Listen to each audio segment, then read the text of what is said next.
Pollo. ¿Usted qué salta? Miguel, que se lo tiene con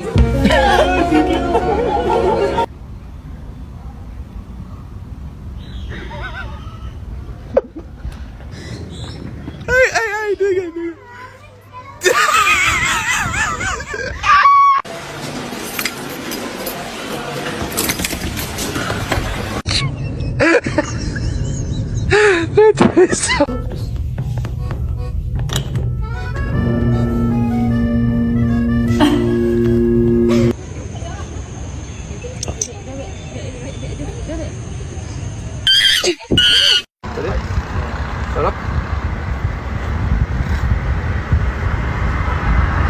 Oh shit. Oh.